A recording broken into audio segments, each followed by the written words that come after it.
पार्वती एक राजकुमारी थी। उन्होंने वर के तौर पर खुद शिव को चुना था। जब पार्वती और शिव की शादी होने वाली थी तो शिव अपनी बारात लेकर वहां पहुंचे। पार्वती के पिता चूंकि राजा थे, लिहाजा वहां शादी के लिए अनूठी तैयारियां की गई थीं। जाने माने लोग, तमाम राजा रानियां वहां आमंत्रित थे। लेकिन जब दूल्हे के तौर पर शिव वहां पहुंचे तो उन्हें और उनकी बारात को देखकर पार्वती की मां तो बेहोश हो गईं। वहां आए हुए मेहमान भी घबरा गए। शिव जटाधारी रूप में थे, उलझे बालों के साथ, सिर से पैर तक राख में लिपटे हुए और हाथों में थी खून टपकती चमड़ी की शाल।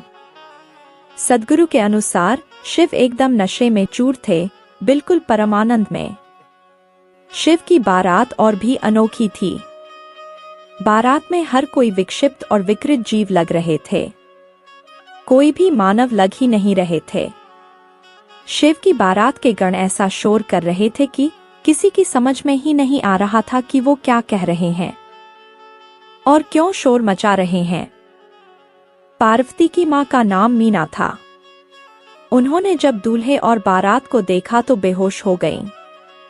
उन्हें लगा, हे भगवान, उनकी पुत्री ने किसे अपना वर चुन लिया है और ये कैसे लोगों को बारात में लेकर आया है। पार्वती ने जब मां को बेहोश देखा तो शिव से विनती करते हुए कहा, आप जैसे भी हैं, मुझको फर्क नहीं पड़ता, मैं तो केवल आपसे प्यार करती हूँ, लेकिन मेरी मां के लिए ऐसा रूप धारण कर लीजिए कि लोग आपको देखते रह जाएं। पार्वती की बात सुन शिव मान गए। उन्होंने खूबसूरत रूप धारण किया, अच्छी तरह तैयार होकर और बारात को भी सजासवार कर वहां पहुंचे। अब की बार शिव सुंदर मूर्ति की तरह लग रहे थे, ऐसे खूबसूरत इंसान जिस पर से नजरें ना हटें। 9 फीट लंबे। कहा जाता है कि शिव जब खड़े होते थे तो वे घोड़े के सिर के बराबर होते थे। जब शिव शादी के लिए मंडप में बैठ गए तो भारत में, खासकर इस तरह की शादियों में, दुल्हे और दुल्हन के पूर्वजों के बारे में बहुत गर्व से बताया जाता है। वो अपने वंश की जानकारी देते थे। दुल्हन पार्वती के पिता हिमावत हिमालय पर्वत क्षेत्र के राजा थे। दुल्हन की वंशावली के बारे में काफी महान बातें बताई गईं। अब दूल्हे के बारे में पूछा गया।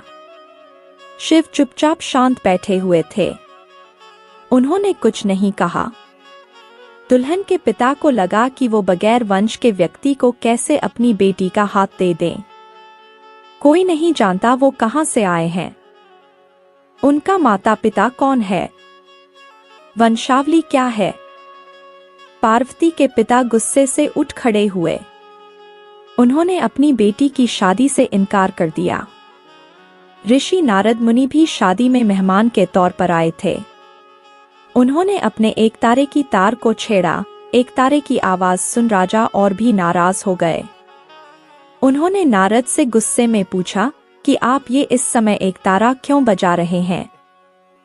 तब नारद मुनि ने कहा, यही इनका वंश है, इनकी कोई माता नहीं, कोई पिता नहीं, इनका जन्म गूंज से ही हुआ है, इनका कोई कुल नहीं, कोई पूर्वज नहीं, कोई वंशावली नहीं, वे स्वयंभू हैं, स्वनिर्मित।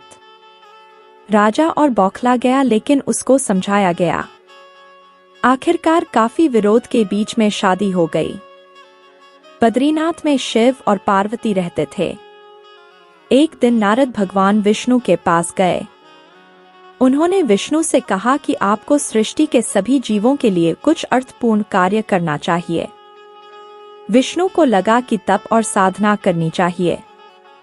जब वो पृथ्वी पर आए तो उन्हें बद्रीनाथ में शिव और पार्वती का निवास पसंद आ गया, लेकिन उसको लेना आसान नहीं था। तब विष्णु ने एक छोटे से बच्चे के रूप रखा। शिव के घर के सामने बैठ गए, जोर जोर से रोने लगे। पार्वती को उस बच्चे पर प्यार आ गया। शिव समझ तो गए थे कि माजरा दरअसल क्या है, लेकिन पार्वती उस बच्चे को चुप कराने की जिद ठानकर बैठ गईं। पार्वती ने उस बच्चे को गोद में लिया। इस बीच वो बच्चे को चुप कराकर वहीं छोड़कर शिव के स्नान की व्यवस्था करने चली गईं।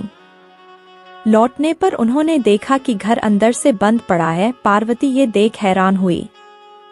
तब शिव ने कहा कि ये उसी बच्चे की करतूत है।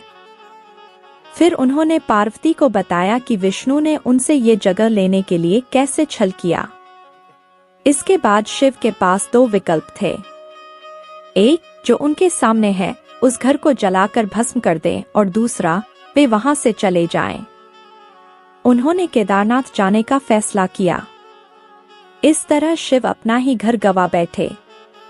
आशा करते हैं दोस्तों, कहानी अच्छी लगी होगी। अगर यह कहानी आपको अच्छी लगी है तो इस वीडियो को लाइक करें और ऐसी ही कहानियां सुनने के लिए हमारे चैनल को भी सब्सक्राइब करें। धन्यवाद।